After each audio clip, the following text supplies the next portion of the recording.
So what's up guys? Dumating na yung order natin sa Temu.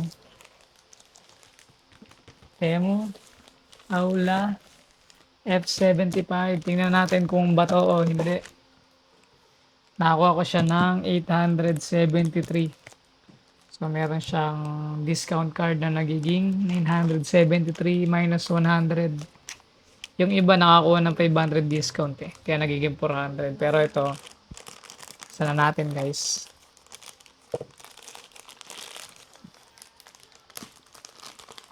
So maganda yung packaging niya guys. Isang malaking karton. Yan siya guys.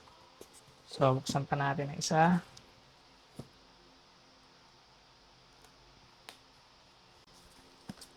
So kalat na siya sa PC group.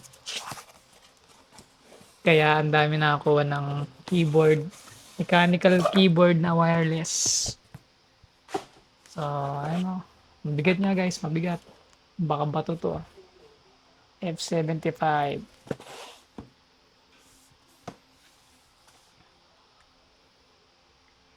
So buksan na natin guys. Tingnan natin kung maganda. Nakuha ko yung white. So eto na siya guys.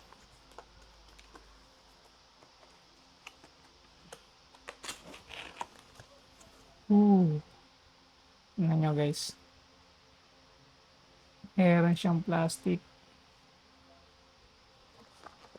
So ito yung plastic. Clean natin.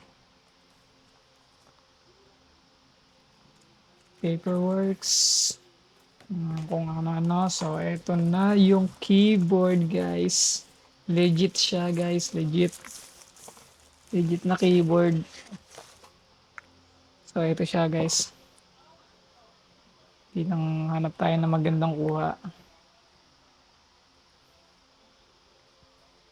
Merong anino siya. Anino. Yan. Wireless siya guys. Meron siyang USB. So tunog. Tunog check natin.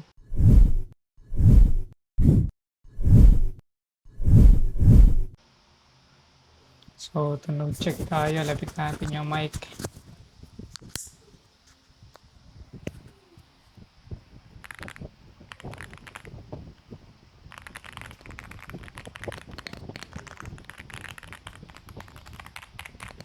So, try natin sa PC kung paano siya nailaw guys.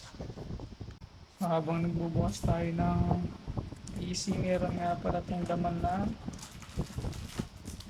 meron siyang ganito. Ang tawag dito.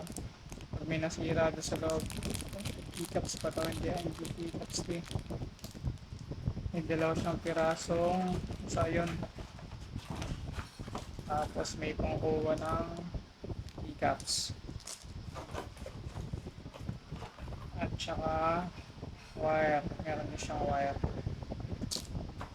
Kung gusto mo ng wire na i-testing na natin to. So ayun, umiilaw na siya guys. Woo! So para sa kaya pang build na to. Ito ba yung sa kulay? Tingnan natin yung bukas ng word.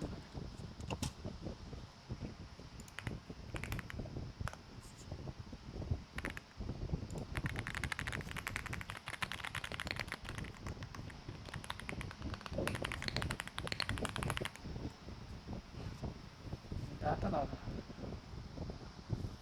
Ito ata yung sa ilaw eh. Ayan guys.